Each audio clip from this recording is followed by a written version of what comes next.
find it hard to start a career in Web3. So as an educator, what is the first thing you tell someone who wants to get into the university?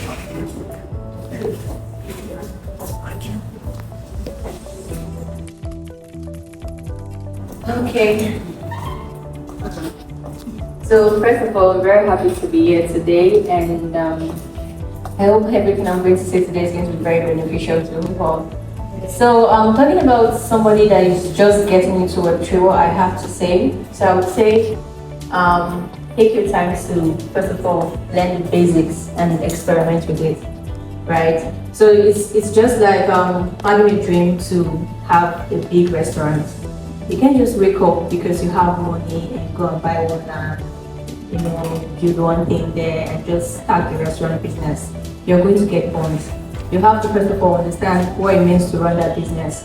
You have to know what it means to be a chef, if it means cooking by yourself or whatever. But you have to really understand what it means to run the business to succeed.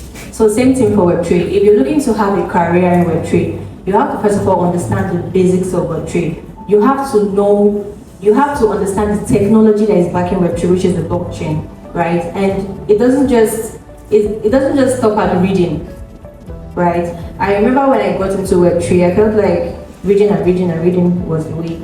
I would be reading so many articles, threads, blogs, and I did not take time to experiment with it.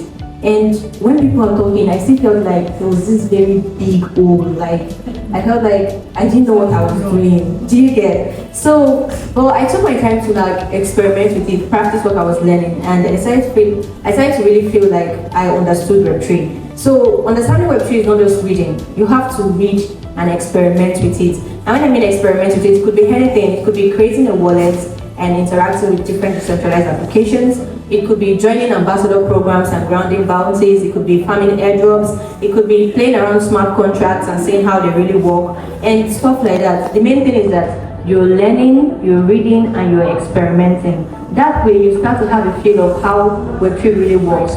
You start to understand what Web3 really means, and then you start to see that, okay, there are some aspects of Web3 that you find interesting, and then from there you can now pick a particular part of Web3 and go in deeper. That's how you start a career in Web3. Okay, so the first thing is, who is a mentor? So a mentor is somebody that has enough experience, right, and expertise to guide you in such a way that you grow, either personally or professionally. So from that definition, you can see that we literally have mentors everywhere.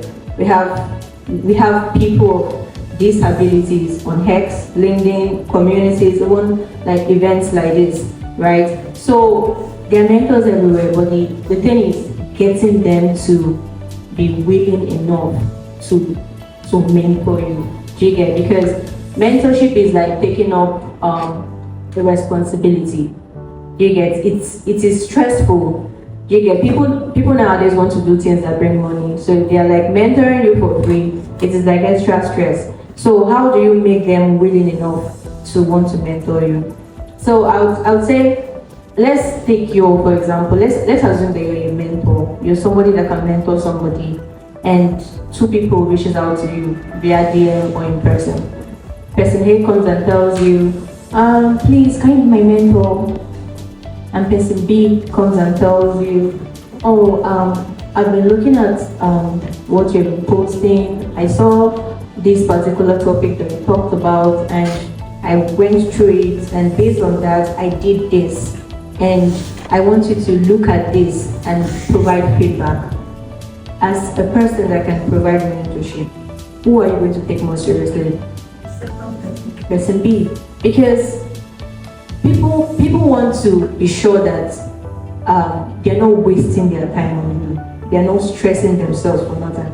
People will go and be like, oh, I need a mentor, and you literally know nothing, or you're not showing that you know something. You may know something, but you're not showing it, right? So for you to get a mentor to be willing to mentor you, you have to first of all show that you're putting in conscious effort. You're putting in conscious effort to learn. right? So that's the first step. You have to first of all show that, oh, you're somebody that somebody should mentor, right? And then once you identify these persons, you go through that means, try to build relationship, and then before you know, like naturally they're just willing to mentor you. And nobody needs to, they don't need to paint it mentorship. So long they're providing you guidance that is valuable, that is leading to your growth, that's mentorship already happening, right? So that's like the best approach I think would work, because literally these mentors, except in an organization that collects payment for mentorship, nobody, I don't think people do that. Nobody will come and say, oh, I'm a mentor, I'm accepting mentees. Nobody will tell you that. They're busy with their lives. That is why they're out there. They're busy, they're doing things.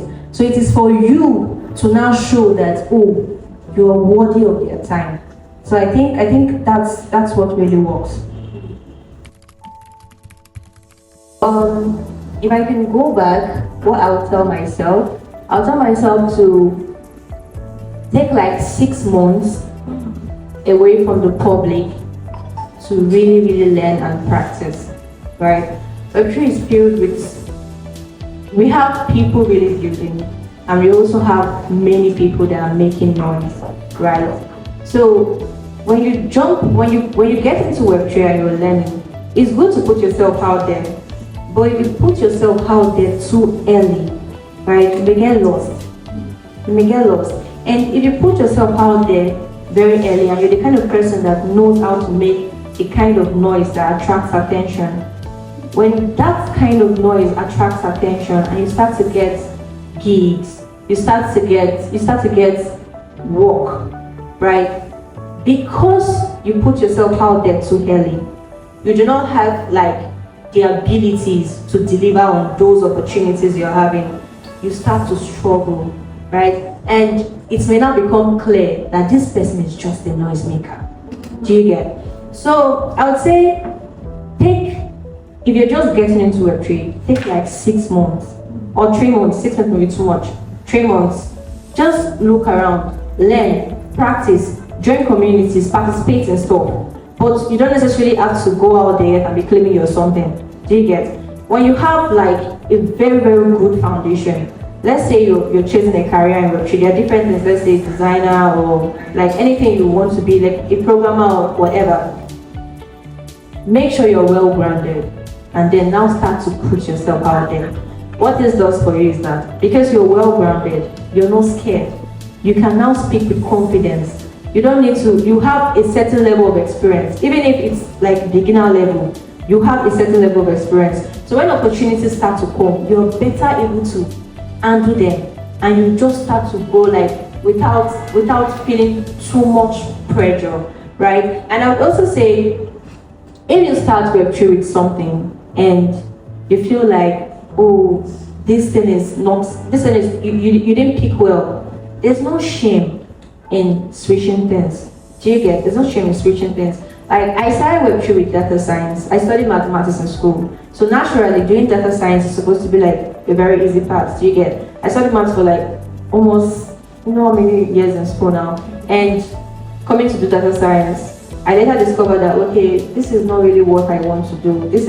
I didn't find it so interesting. Do you get? If you go and look at my Twitter page, you see I'm branding myself more as an educator. I like talking, I like conversing and stuff like that. And the data science sheets, and I also did like front-end development and stuff like that. I was literally, it makes me, it's a good career, but my kind of person, do you get? I didn't really like the fact that I was always on my system inside the house, trying to solve one thing and stuff like that. So it was a good path, and it's not like I was not doing okay, but I found out that I could do better in other places, right? And I switched it, I switched, do you get? And there's no shame in that. The main thing is that, the main thing is that you switch and you succeed. Yeah. All people care about is that you're succeeding, do you get? So if you start off with something and you feel like something else is better, you switch and make sure that whatever you're going out there to claim you have, make sure you take your time first of all to learn it. That way, once you get out there, you get the attention. they're just going to be going up and up and up. Thank you. Let me show you what I was going to do. I could really relate.